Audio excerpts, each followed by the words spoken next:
Hello, hello. Let's go. We got chapter 11 on its way. So this is a little bonus chapter for today because they're both actually quite short, 10 and 11 that is. So a little bit of a treat for you, but I'm going to keep them separate as ever just so it makes it easier if you're using playlists and whatnot. And don't forget, this isn't the only playlist I've got on here. I've got plenty more as well. Everything from Roald Dahl to George Orwell's 1984, which is a seminal work which absolutely adored. Did you know there was another one, a reimagining called, I think, Julia, that came out, but I haven't actually bought that one yet because it was hardcover and really expensive. So I was like, do you remember when hardcovers used to be like £15? Now you have to practically remortgage your house just to buy one. But I'm very lucky because I've got a lot of wonderful, amazing publishers out there who like to work with you.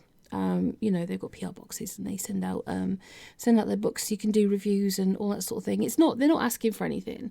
They never ask for a review. They just kind of go, hey, look at these, what we got, look at it, do. And then if you want to do a review, you do, and you get a book into the bargain. So, it's a mutually beneficial arrangement, and I absolutely love it. And I seriously have some really fun books to look into up to the end of the year, and I'll be doing those on my other channel because yes, I have a Substack, so that is something I intend to build up a bit more. I did start building it at the beginning of the year, but got a bit sidetracked by life.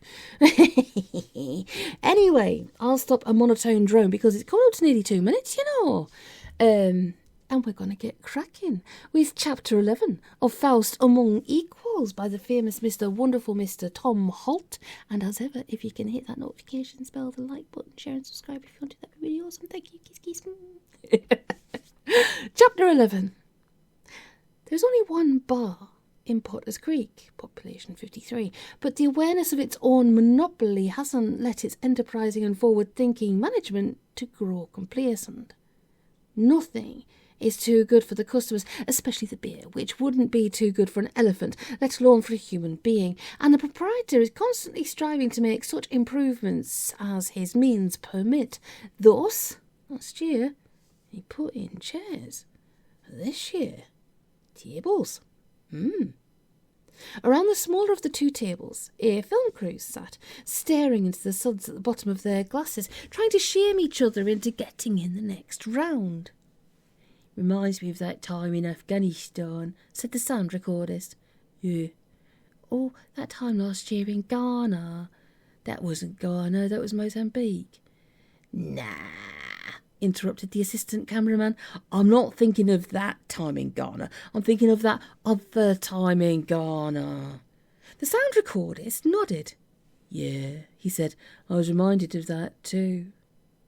There was a long silence, broken only by the distant commentary of the kookaburra and the whisper of a slight breeze in the eucalyptus. Let's give him till 7:30, muttered the chief cameraman. Then we bugger off, right? His companions nodded, except the continuity girl, who'd fallen asleep. Everyone fiddled with their glasses, suddenly noticing that they were empty. Aidan, said the chief cameraman, at last the junior electrician, go and buy the best. The junior electrician, who was young, poor, and saving up to buy a moped, slouched to the bar. Sodding lousy country, this, opined the chief cameraman, bit like Paris. The others nodded. Except, qualified the chief electrician, the handles on the bugs are on the left. Anyone notice that? I did. Such an awful place, Paris, continued the chief cameraman, full of holes. Yeah, like Tangier. Or Laos. Laos is full of sodding holes. Can't get a tripod level anywhere. Under their hands, the table moved. Well, you know how it is with tables in bars. There are strict international specifications about precisely how much shorter one leg should be than the others. The object is to make the customers spill their drinks and buy more. I remember when we were in Cairo once, said the chief electrician. Owls and flies. Bloody horrible place. Like Valparaiso. Oh, do you know what? Venice, said the assistant cameraman. He's a real bog-hole. Armpit of the universe, Venice.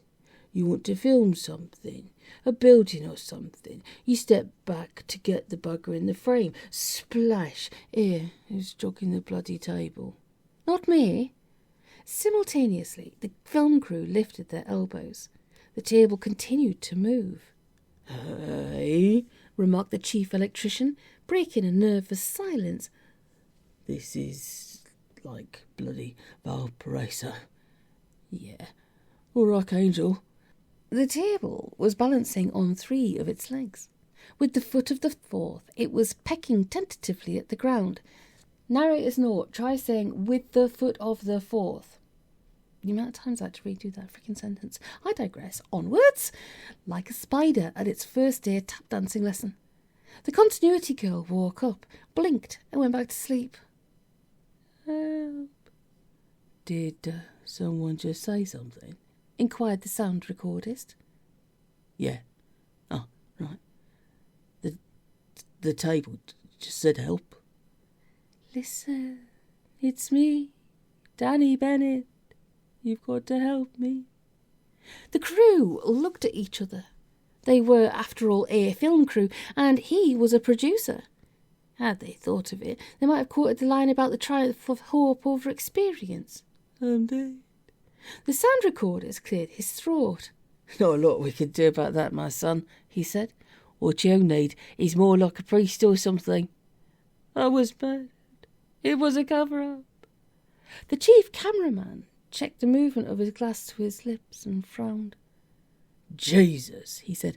Danny, that really is you, isn't it? It was a cover-up. I knew too much. They killed me because I knew too much. Too much about what? The table bucked like an unbroken colt, lifting all its feet off the ground and landing 6 inches from its original position. I don't bloody well know. That's the whole bloody point. That's why I need help. The chief electrician raised an eyebrow. Hang about, he said. If you're dead, then it's all what you call it, academic, innit? I mean, if you're dead, you're dead. Doesn't matter to us why. The table jumped again, landing on the chief electrician's foot. It matters to me, Julian. Look, about 70 miles from here, there's a sheep farm. So? Let me finish. Ooh. There's a sheep farm called George's Sheep Farm. That's where I died. I want you to go and pick up a video camera, because there may be a clue. 70 miles. Yes, more or less. There may be a clue. The chief cameraman furrowed his brows, creating the impression of copulating hedgerows. You want us to go there? Thank you, Colin. Yes. You see, there may be a clue, and we can claim the mileage. What? If we go there, said the chief cameraman, we can claim the mileage, can we, off the firm? How the hell should I know? Look. The chief cameraman looked at his colleagues. And it'd have to be time and a half, because by the time we get there, it's 70 miles, like you said, not to mention getting back. Look, it's a rest and recreation period. The sound recordist butted in. If we work in R&R time, it's time and a half. Are you sure the firm will pay the mileage? Means sods a lot of them. I remember once in Finland. I neither know or care, you bastards. Look, I am dead. I need your help. I always thought you were my friend. The camera crew looked at each other. Then they stood up and walked over to the other table. The other table was, of course, bolted to the ground. After a while, the hammering noise stopped, and the crew relaxed and calmed themselves in another round. You know what? Said the assistant cameraman, wiping foam off his lips. That was bloody Szechuan all over again. His colleagues nodded sagely. That, they felt, put it in a nutshell. Another short chapter.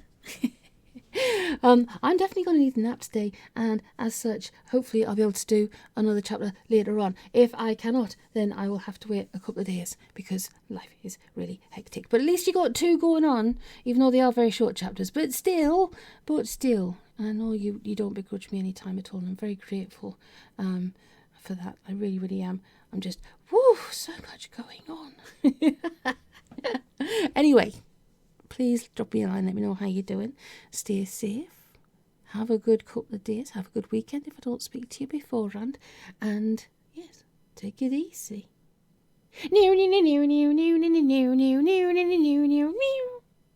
We will mend it, we will fix it, we will stick it with scissors and glue.